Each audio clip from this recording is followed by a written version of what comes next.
الحمد لله كفى والصلاة والسلام على من اصطفى أما بعد.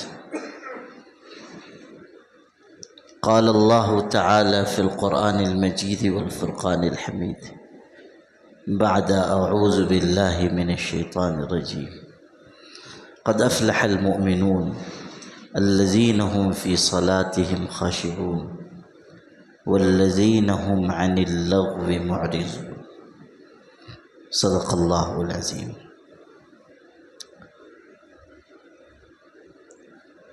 حضور اکرم صلی اللہ علیہ وسلم کی مبارک حدیثوں میں ہم سب کے لیے رہنمائی کا سامان ہے. ایک مومن کی تربیت ہوگی قرآن کی آیتوں کے ذریعے اور حضور پاک صلی اللہ علیہ وسلم کی حدیثوں کے ذریعے. حدیثیں سب ہمارے فائدے کی ہیں، لیکن بعض احادیث ایسی ہیں کہ جن میں خیر، بھلائی، تربیت، آداب اور زندگی گزارنے کے اصول وسیع پیمانے پر جمع کر دیے گئے. آپ نے یہ بات سنی ہوگی کہ حضور اکرم صلی اللہ علیہ وسلم کو جامع کلمات دیے گئے تھے. آپ چھوٹے چھوٹے جملے ارشاد فرماتے، دیکھنے میں معلوم ہو کہ آدھی سطر کا جملہ ہے، آدھی لائن کا جملہ ہے، ایک لائن کا جملہ ہے، لیکن اتنے جملے میں معنی کا ایسا سمندر ہے، تربیت کا ایسا انتظام ہے کہ انسان اگر اس پر عمل کر لے اس کی زندگی سنور جائے. اگر انسان اس کو اپنی زندگی میں لے آئے اس کی آخرت بھی سنور جائے، اس کی دنیا کی زندگی بھی بہتر ہو جائے. ایسی ہی ایک حدیث نبی کریم صلی اللہ علیہ وسلم کے ذخیرہ احادیث میں آئی ہے. علماء نے اس کے بارے میں لکھا ہے کہ اگر دین کے 3 ٹکڑے کیے جائیں، یعنی دین کو اگر تقسیم کیا جائے اور اس کے 3 حصے بنائے جائیں تو پورا ایک حصہ ایسا ہے جو اس حدیث سے جڑا ہوا ہے. یعنی اسلام کا، دین کا ایک تیسرا حصہ اس حدیث شریف سے جڑا ہوا ہے. بہت بڑے مالکی عالم گزرے ہیں، ان کا نام امام زید رحمۃ اللہ علیہ تھا. انہوں نے ارشاد فرمایا کہ آداب کا، بھلائی کا بہت بڑا حصہ اللہ نے اس حدیث میں جمع فرما دیا ہے. آپ نے حدیث شریف کی ایک کتاب کا نام سنا ہوگا، ابو داؤد شریف. مدرسوں میں وہ پڑھائی جاتی ہے، اس کو پڑھے بغیر کوئی عالم نہیں ہو سکتا. اس میں لگ بھگ 4000 حدیثیں ہیں. جو اس کے مصنف ہیں امام ابو داؤد، وہ کہتے ہیں کہ میں نے 5 لاکھ حدیثیں جمع کی. کتنی حدیثیں؟ 5 لاکھ حدیثیں. ان کو میں نے خود لکھا. پھر ان 5 لاکھ حدیثوں میں سے 4000 حدیثیں اپنی اس کتاب میں جمع کی، یعنی ابو داؤد شریف میں. پھر فرماتے ہیں کہ ان 4000 حدیثوں کا بھی نچوڑ اور خلاصہ اگر کوئی مجھ سے پوچھے تو وہ صرف 4 حدیثیں ہیں. یعنی اندازہ کیجئے، 5 لاکھ حدیثیں، پھر 4000 حدیثیں، پھر 4000 کا نچوڑ 4 حدیثیں. ان میں سے ایک حدیث انہوں نے بھی یہی بیان کی کہ یہ 5 لاکھ احادیث کا نچوڑ ہے، اور یہ 4 حدیثیں ایسی ہیں کہ اگر ان پر کوئی عمل کر لے کامیاب ہو جائے گا. ان میں سے ایک حدیث وہ ہے جو آج مجھ کو نقل کرنی ہے. یہ اہمیت میں نے اس لیے بتا دی کہ آپ اس حدیث کو شوق کے کانوں سے سنیں، سمجھیں کہ یہ کوئی ایسی بات نہیں ہے کہ ہم اس کو سن لیں اور سمجھیں کہ ہاں ایک حدیث شریف ہے، اس کی گہرائی میں اتریں. سمجھیں کہ حضور صلی اللہ علیہ وسلم ہم سے کیا چاہ رہے ہیں، کیسی تربیت کی بات ارشاد فرما رہے ہیں۔ اب سنیے، حضور صلی اللہ علیہ وسلم کا ارشاد ہے، آپ نے فرمایا من حسن اسلام المرء ترکہ ما لا یعنی، کسی مسلمان کے دین اور ایمان کی خوبصورتی یہ ہے کہ وہ لا یعنی اور فضول چیزوں کو چھوڑ دے۔ مسلمان کے دین کی خوبی یہ ہے کہ وہ لغو باتوں سے بچے، فضول باتوں سے بچے، لا یعنی گفتگو سے بچے، لا یعنی کاموں سے بچے۔ سورہ مومنون ہے قرآن مجید میں، اس میں اللہ تعالیٰ نے مومنوں کی صفات بیان کی ہیں پہلے ہی شروع کے حصے میں، اور صفات بیان کرنے کے بعد بتایا ہے کہ یہ وہ مسلمان ہیں جو جنت کے وارث بنیں گے، بلکہ صرف جنت نہیں کہا فردوس کے وارث بنیں گے۔ الذین یرثون الفردوس، فردوس جنت کا سب سے اعلیٰ حصہ ہے۔ حدیث میں آیا ہے جنت کی سب نہریں وہیں سے جاری ہوتی ہیں، اللہ تعالیٰ کا عرش اسی کے اوپر قائم ہے۔ جنت کا سب سے خوبصورت، سب سے اعلیٰ، سب سے بہترین حصہ فردوس ہے۔ اسی لیے یہ کہا کہ جب تم جنت مانگو تو اللہ سے جنت الفردوس مانگا کرو۔ جب اللہ سے مانگو تو معمولی جنت نہ مانگو، چھوٹی جنت نہ مانگو، جب مانگنا ہے تو اللہ سے جنت الفردوس مانگو۔ یہ جو ہم کہتے ہیں اللہ ہم کو جنت الفردوس میں جگہ دے، کیوں کہتے ہیں؟ جنت تو اللہ کا بنایا ہوا مہمان خانہ ہے، اس میں کہیں بھی جگہ مل جائے ہماری خوش قسمتی ہے۔ لیکن حضور صلی اللہ علیہ وسلم نے چونکہ یہ ہدایت دی ہے کہ جب جنت مانگو تو جنت الفردوس مانگو، اس لیے ہم کہتے ہیں ہمارا عمل ایسا نہیں ہے، ہم اس لائق نہیں ہے کہ اللہ سے کہیں کہ ہم کو جنت الفردوس عطا کر، لیکن چونکہ ہمارے آقا حضرت محمد صلی اللہ علیہ وسلم نے ہمیں یہ ہدایت دی ہے، اس لیے ہم اللہ سے کہتے ہیں کہ اللہ ہم کو جنت الفردوس عطا فرما، جنت الفردوس میں بھی اعلیٰ مقام نصیب فرما۔ تو جنت الفردوس سب سے بلند و بالا، سب سے خوبصورت، سب سے اعلیٰ جنت کا حصہ ہے، وہیں سے جنت کی نہریں جاری ہوتی ہیں۔ حضور صلی اللہ علیہ وسلم نے جو حدیث بیان کی اور یہ جو آیتیں آئی ہیں، دونوں کو جوڑ کر بتا رہا ہوں۔ ایک طرف حضور فرما رہے ہیں کہ اسلام کی خوبصورتی یہ ہے کہ آدمی لا یعنی چیزوں کو چھوڑ دے، اور آیت بتا رہی ہے کہ جو لوگ نماز خشوع و خضوع سے پڑھتے ہیں اور جو لوگ لا یعنی اور فضول چیزوں کو چھوڑ دیتے ہیں اور جو لوگ زکوٰۃ ادا کرتے ہیں، جو بری باتوں سے، بری چاہتوں سے اپنے آپ کو روک لیتے ہیں، یہ سب صفات بیان ہوئی۔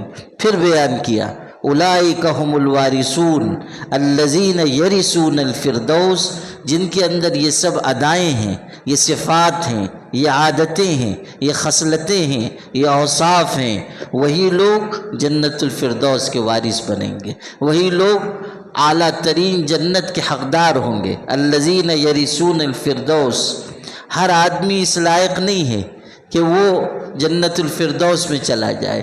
ہاں وہ لوگ، وہ مومن جو دنیا میں ایسی زندگی گزاریں جو صفات والی ہو، نماز پڑھ رہے ہیں، زکوٰۃ دے رہے ہیں، لا یعنی باتوں سے بچ رہے ہیں، فضول کاموں سے دور رہ رہے ہیں، بری چاہتوں سے، گناہوں سے اپنے آپ کو بچا رہے ہیں، جنت الفردوس ان کے لیے ہے۔ قرآن میں آیا تلک الجنت التی نورث من عبادنا من کان تقیا، ہم جنت کا وارث اپنے بندوں میں سے ان کو بنائیں گے جو ہم سے ڈرنے والے ہیں، جن کے اندر تقوی ہے، جن کے اندر طہارت ہے، جن کے اندر بہترین عادت ہے، وہ لوگ جنت میں جانے والے ہیں۔ تو اللہ کا قرآن بھی کہہ رہا ہے کہ مومن تو وہ ہیں جو لا یعنی باتوں سے بچتے ہیں، فضول باتوں سے بچتے ہیں۔ حضور صلی اللہ علیہ وسلم کا مبارک زمانہ ہے، آپ کے ایک صحابی شہید ہو گئے، شہادت کی موت پائی۔ غور کیجئے، شہادت کی موت پائی۔ کوئی عورت ان کی کوئی رشتہ دار، کوئی خاندان کی رہی ہوں گی، وہ رونے لگی، ان کی شہادت پر رو رہی ہیں اور روتے ہوئے کہنے لگی واہ شہیدہ، ہائے شہید، یعنی اللہ کے راستے میں شہید ہونے والے۔ حضور صلی اللہ علیہ وسلم نے سنا، آپ نے فرمایا تمہیں کس نے بتایا کہ یہ شہید ہے؟ یعنی شہادت کا درجہ اور مقام یہ پالے گا تم کو کس نے بتایا؟ یہ ہے کہ اللہ کے راستے میں مارا گیا، لیکن شہادت کا مقام پانا آسان چیز نہیں ہے۔ کوئی آدمی اللہ کے راستے میں مارا گیا لیکن اس کی نیت اچھی نہیں تھی، وہ مارا تو گیا، شہید بظاہر تو ہے لیکن اللہ کی نگاہ میں شہید نہیں ہے۔ حضور نے فرمایا اس خاتون سے تم کو کس نے بتایا یہ شہید ہے؟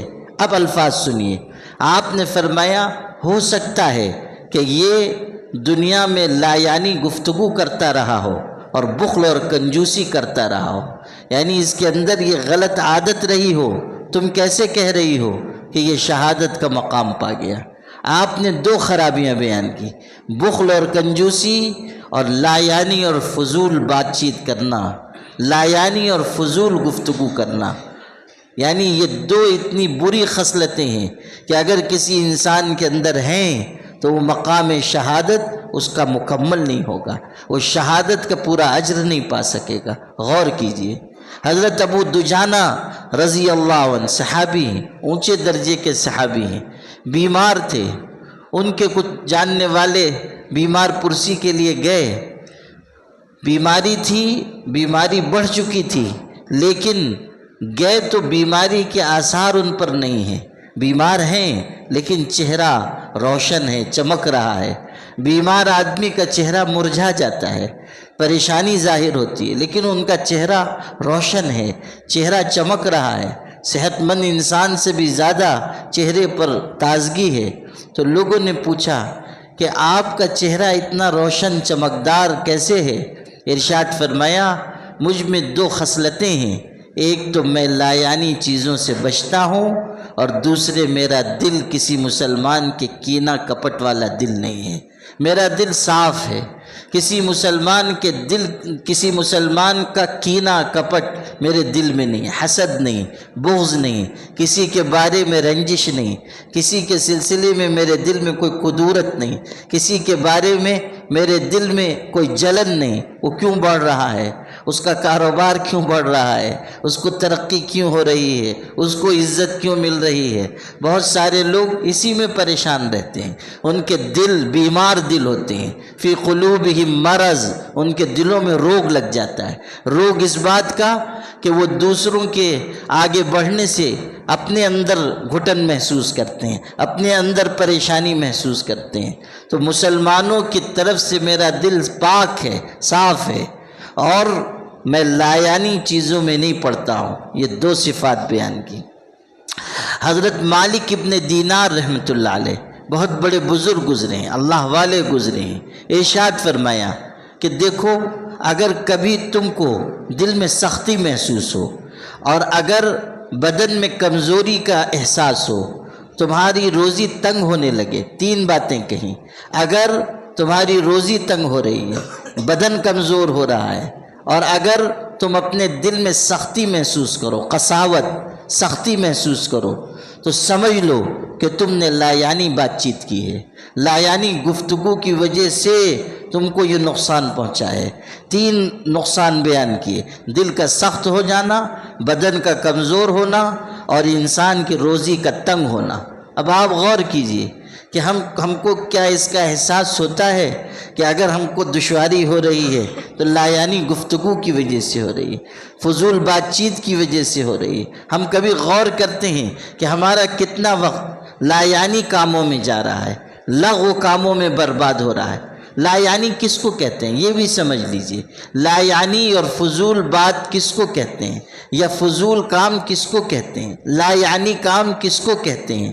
لا یعنی کام یا لا یعنی گفتگو وہ ہے جس کا نہ دین کا کوئی فائدہ، نہ دنیا کا کوئی فائدہ، اور نہ وہ اللہ کو راضی کرنے والی چیز ہے، نہ دین کا فائدہ نہ دنیا کا فائدہ، اور نہ وہ اللہ کی رضامندی کی کوئی چیز ہے، وہ ہے لا یعنی۔ اب اس کسوٹی پر پرکھ کر دیکھیے کہ ہماری کتنی باتیں فضول ہیں اور کتنی باتیں درست ہیں، ہمارے کتنے کام درست ہیں اور کتنے لا یعنی کے زمرے میں آتے ہیں۔ آپ غور کیجئے، ہم لوگوں سے ان کے معاملات کے بارے میں پوچھ رہے ہیں کہ تم نے فلاں کام کیسے کیا، کیوں نہیں کیا تو کیسے کیا، ہم کو کیا لینا دینا ہے؟ یہ لا یعنی چیز ہے، ہمارا اس سے کوئی لینا دینا نہیں، لیکن ہم اس میں دخل دے رہے ہیں۔ حضرت عبداللہ ابن عمر رضی اللہ عنہ بہت اونچے درجے کے صحابی ہیں، سیدنا عمر ابن خطاب کے بیٹے ہیں، وہ تشریف رکھتے تھے اور اپنے جوتوں کو درست کر رہے تھے، جوتے ٹھیک کر رہے تھے، جوتے خراب ہو گئے تھے، اس کو مرمت کر رہے ہیں۔ اتنے میں کوئی صاحب آئے، اور جیسا کہ عادت ہوتی ہے، ہم لوگوں کی بھی عادت ہے، اور ماشاءاللہ ہم لوگ تو اس میں کافی آگے بڑھے ہوئے ہیں، گئے تو ان کو دیکھا تو کہنے لگے، ارے یہ کہاں آپ یہ جوتے کی مرمت میں لگے ہوئے ہیں، آپ اس کو پھینکیے، دوسرا جوتا لیجئے۔ تو حضرت عبداللہ ابن عمر رضی اللہ عنہ نے کہا، کیا میرا جوتا تم کو لے کے آیا ہے یہاں؟ میرا جوتا تم کو لے کے آیا ہے؟ اور پھر ارشاد فرمایا کہ تم کو جو کام ہے، تم جس مقصد کے لیے آئے ہو وہ مجھ سے بیان کرو، میرے معاملے میں تم کیوں دخل دے رہے ہو؟ یہ در حقیقت تربیت تھی کہ جس معاملے سے تمہارا کچھ لینا دینا نہیں، تم اس میں کیوں داخل ہو رہے ہو؟ تم کو کیا معلوم کہ مجھ کو نیا جوتا خریدنے کی استطاعت ہے یا نہیں، میں کس وجہ سے اس کو درست کر رہا ہوں، میں کیوں اسی کو استعمال کرنا چاہتا ہوں۔ ایک آدمی کا اپنا ذاتی معاملہ ہے، ہم کیوں اس میں دخل دے رہے ہیں؟ بہت سے لوگ ہوتے ہیں جن کو کھوج کرید کی عادت ہوتی ہے، بس کہیں گئے اور اس آدمی کے پیچھے لگ گئے، ایک سوال، پھر اس کے بعد دوسرا سوال، پھر تیسرا سوال، پھر چوتھا سوال، وہ بیچارہ پریشان ہو جائے۔ ایک صاحب تھے، وہ کوئی آدمی بیچارے، کوئی بزرگ تھے، وہ بیمار تھے، یہ چلے گئے اور عیادت کے لیے گئے تو ماشاءاللہ اتنی فرصت سے گئے کہ وہیں تشریف فرما ہو گئے، اور اس کے بعد یہاں کی بات وہاں کی، اب بیچارہ بیمار آدمی ہے۔ اچھا، مروت کے بھی خلاف تھا کہ کہہ دیتے کہ جائیے، آپ نیک آدمی تھے، کیسے کہہ دیتے کہ آپ چلے جائیے؟ تو انہوں نے اشارے میں کہنا چاہا، کہنے لگے بیمار ہوں، بہت سے لوگ آ جاتے ہیں، بیٹھ جاتے ہیں، تکلیف ہوتی ہے اور لوگوں کے آنے جانے کی وجہ سے خلل ہوتا ہے۔ تب بھی وہ اللہ کا بندہ نہیں سمجھا، کہنے لگا کہ لوگ آپ کو آ کے پریشان کرتے ہیں، کیا میں اٹھ کے دروازہ بند کر دوں؟ یعنی کہہ رہا ہے کہ دروازہ بند کر دوں۔ تو ان بزرگ نے کہا، دروازہ ضرور بند کرو مگر باہر سے بند کر دو، اندر سے مت بند کرو، باہر سے بند کر دو۔ تو یہ ہے کہ آدمی اس کا خیال رکھے کہ کسی کے لیے وہ بوجھ نہ بنے، کسی کے اوپر وہ بار نہ بنے، کسی کے معاملات میں وہ دخل نہ دے۔ لا یعنی چیز ہے، ہمیں دوسرے کے ذاتی معاملات سے کیا لینا دینا۔ ہاں، اگر ہم کسی کے معاملات کے ذمہ دار ہیں، یا ہماری اولاد ہے، یا ہمارا خاندان ہے، یا ہمارے رشتہ دار ہیں، ان کی خبرگیری درست چیز ہے، ان کے سلسلے میں معلومات رکھنا بہتر ہے، یہ ہماری ذمہ داری کا حصہ ہے۔ لیکن جن سے ہمارا تعلق نہیں ہے، اس طرح جن کی ذمہ داری ہم پر نہیں ہے، جن معاملات سے ہمارا کچھ لینا دینا نہیں، ہم اس میں کیوں گفتگو کریں، ہم ان معاملات میں کیوں پڑیں؟ آپ دیکھیے، ہمارے کتنے بھائی ہیں بیٹھ کر ہوٹلوں پہ تبصرہ کر رہے ہیں، ایسا کیوں ہوا، ویسا کیوں ہوا، یہ کیوں نہیں بنا، وہ کیوں نہیں بنا۔ آپ کے کہنے سے کیا ہوگا؟ آپ کی گفتگو سے کیا ہوگا؟ جو اس کے ذمہ دار ہیں، جن کے اوپر ان کاموں کا بوجھ ہے، ان کو چاہیے کہ وہ اپنی ذمہ داری پوری کریں۔ لیکن ہم لوگ بیٹھے ہوئے ہیں، بلا وجہ گھنٹوں ہم موبائل پر لگے ہوئے ہیں، یہاں کی خبر دیکھ رہے ہیں، وہاں کی خبر دیکھ رہے ہیں، وہاں کی خبر دیکھ رہے ہیں۔ یہ جو آپ اتنی خبریں دیکھ رہے ہیں، آپ کیا ان حالات کو بدلنے کی طاقت رکھتے ہیں؟ آپ کیا اثر ڈال سکیں گے؟ آپ کیا کر سکیں گے؟ کچھ نہیں۔ لیکن فضول ہم وقت برباد کر رہے ہیں، یہ لا یعنی چیز ہے، فضول چیز ہے۔ کوئی بھی چیز آ گئی، اس میں کوئی نصیحت نہیں، کوئی خیر کی بات نہیں، کسی حادثے کی اطلاع ہے، اب ساری دنیا میں ہم اس کو پہنچانا اپنی ذمہ داری سمجھ رہے ہیں، یہ لا یعنی چیز ہے، فضول چیز ہے۔ ہم اپنا وقت بھی برباد کر رہے ہیں، دوسروں کا وقت بھی برباد کر رہے ہیں۔ پہلے یہ ہوتا تھا کہ صرف نوجوان جو تھے وہ موبائل میں لگے ہوئے ہیں، اب تو ماشاءاللہ 70 سال کے بزرگ وہ بھی منہ میرا موبائل شریف کی طرف اور اسی میں لگے ہوئے ہیں۔ جاپان میں کیا ہو رہا ہے، ترکستان میں کیا ہو رہا ہے، انگلستان میں کیا ہو رہا ہے، اور پھر ہوٹل پہ بیٹھ کے اسی پہ تبصرہ۔ عمر ہے قبرستان کی، تذکرہ ہے جاپان کا، عمر ہے قبرستان کی، تذکرہ ہے انگلستان کا اور ترکستان کا۔ اب آپ کو فکر کرنی چاہیے کہ قبر میں کیا ہونے والا ہے، عمل کا میرے پاس کیا ذخیرہ ہے، مجھ کو خدا کی بارگاہ میں جانا ہے، زیادہ سے زیادہ عمل اختیار کر لوں، زیادہ سے زیادہ توشہ آگے کے لیے بھیجوں۔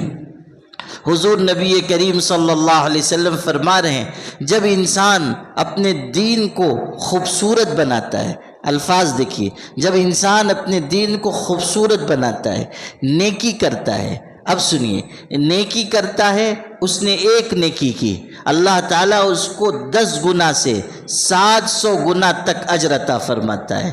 اور جب انسان کوئی غلطی کرتا ہے، کوئی گناہ کرتا ہے، تو اس کو بس اتنا ہی گناہ اس کے لیے لکھا جاتا ہے، یعنی نیکی بڑھا چڑھا کر دی جاتی ہے، گناہ اتنا ہی لکھا جاتا ہے۔ اب الفاظ پہ دھیان دیجئے، جب انسان اپنے دین کو خوبصورت بناتا ہے، ابن رجب رحمۃ اللہ علیہ بڑے بزرگ عالم گزرے ہیں، انہوں نے اس حدیث کی تشریح میں لکھا ہے کہ دونوں باتوں کو جوڑ کر دیکھیے۔ ایک طرف حضور نے فرمایا کہ دین کی خوبصورتی یہ ہے کہ لا یعنی باتوں کو چھوڑ دو، اور یہاں فرمایا جب انسان اپنے دین کو خوبصورت بناتا ہے اور نیکی کرتا ہے، مطلب یہ کہ جب تم لایانی چیزوں سے بچو گے اور نیکی کرو گے تو تمہارے لیے سرمایہ اکٹھا ہوگا۔ اگر تم لایانی بات میں لگے ہوئے ہو، فضول بات میں لگے ہوئے ہو، فضول کام میں لگے ہوئے ہو، تو نیکی کیسے کر پاؤ گے؟ اتنا وقت تو تمہارا ضائع ہو گیا، اتنا وقت تو تمہارا برباد ہو گیا۔ جو لوگ گھنٹوں موبائل میں غیر ضروری چیزوں میں لگے ہوئے ہیں، ان کا وہ وقت محفوظ تو نہیں رہا، وہ وقت ضائع ہو گیا، اور وہ وقت لوٹ کر بھی نہیں آئے گا۔ اور پھر یہ بھی یاد رکھیے کہ اس وقت میں جو نیکی کی جا سکتی تھی ہم اس سے محروم ہو گئے۔ ہم اتنی دیر تلاوت کر لیتے، ہم اتنی دیر اللہ تعالیٰ کا ذکر کر لیتے، ہم اتنی دیر اللہ تعالیٰ کے آگے استغفار پڑھ لیتے، یا کسی کی مدد کر دیتے، کسی کے کام آ جاتے، ماں باپ کے پاس بیٹھ جاتے، اولاد کی تربیت کے لیے وقت دے دیتے، وہ وقت قیمتی بن جاتا۔ لیکن ہم نے لایانی کام میں اس کو برباد کیا، فضول کام میں برباد کیا، اور یہ جو لایانی ہے وہ ہمارے یہاں بہت ہے۔ اپنے شہر میں خاص طریقے پہ لایانی فضول کام، فضول بات بہت ہے۔ بیٹھے ہیں گھنٹوں بات چیت کر رہے ہیں، بات چیت کا کیا مصرف ہے؟ کیا نتیجہ نکلے گا آپ کی اس گفتگو کا؟ کبھی ہم غور کرتے ہیں، کبھی محاسبہ کرتے ہیں کہ ہم جو اتنا بول رہے ہیں اس کا کیا نتیجہ ہے؟ جو ہم اتنا بیٹھ کے تبصرے کر رہے ہیں اس کا کیا نتیجہ ہے؟ فلاں آدمی نے ایسا نہیں کیا، فلاں آدمی نے ویسا نہیں کیا، وہ فلاں سیاسی لیڈر ایسا، وہ فلاں ایسا۔ ٹھیک ہے، کمیاں کمزوریاں سب اپنی جگہ، لیکن ہمارے کہنے سے اصلاح کیسے ہوگی؟ صرف ہمارے بیٹھ کے تبصرہ کرنے سے اصلاح کیسے ہوگی؟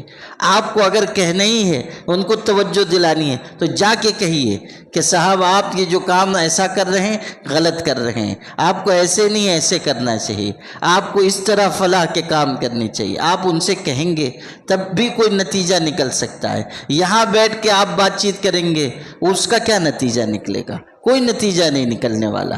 حجاج ابن یوسف کے بارے میں ہے کہ وہ بہت ظالم آدمی تھا، لوگوں کے اوپر زیادتی کرتا تھا، گورنر تھا کوفہ کا۔ حضرت حسن بصری رحمۃ اللہ علیہ کے سامنے کسی نے کہا کہ حجاج ایسا ہے ویسا ہے، ظالم ہے، فلاں ہے۔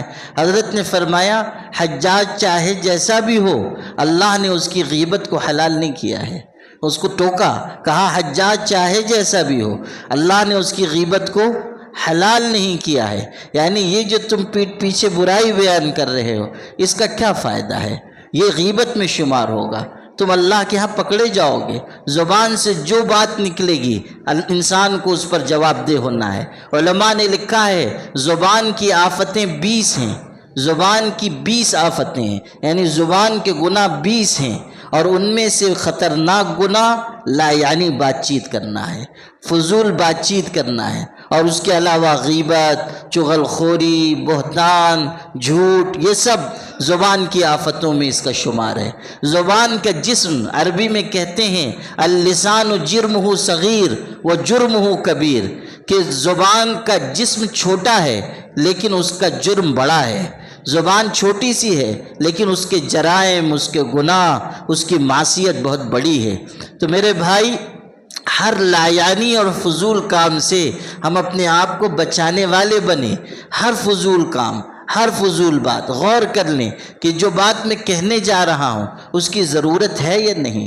اگر ضرورت ہے تو کتنی ہے؟ اگر 2 جملے میں وہ بات پوری ہو جائے تو بس 2 جملہ کہیے، تیسرا جملہ ضرورت سے زائد ہے، زیادہ تر خاموش رہیے۔ اگر بولنا چاندی ہے تو خاموشی سونا ہے، اس کو ہمیشہ ذہن میں رکھیے۔ ایک باوقار آدمی زیادہ نہیں بولتا ہے، جو زیادہ بولنے والے ہوتے ہیں لوگ ان کی باتوں پہ توجہ نہیں دیتے ہیں۔ انسان کو باوقار ہونا چاہیے، مومن کے اندر حلم ہو، مومن کے اندر تدبر ہو، مومن کے اندر نپی تلی گفتگو کرنے کا مزاج ہو۔ وہ جب بولے ایسی بات کہے جو دل میں پیوست ہو جائے۔ جب کبھی بولنا، وقت پر بولنا، مدتوں سوچنا، مختصر بولنا۔ یہ نہیں کہ آدمی گفتگو شروع کرے تو عورتوں کو بھی پیچھے چھوڑ دے۔ وہ گفتگو کی چمپئن تو وہ ہیں، لیکن ہمارے بعض مرد بھی چاہتے ہیں کہ کسی میدان میں بھی ہم پیچھے نہ رہیں، تو اس لیے وہ بھی بات کرنے پہ آتے ہیں، ان کو بھی پیچھے چھوڑ دیتے ہیں۔ تو یہ خوبصورت حدیث آج کے اس خطبے میں یاد کر لیجئے کہ اس انسان کے دین کی خوبصورتی یہ ہے کہ وہ لایانی بات کو، لایانی کام کو چھوڑ دے۔ اللہ تعالی ہم سب کو عمل کی توفیق عطا فرمائے۔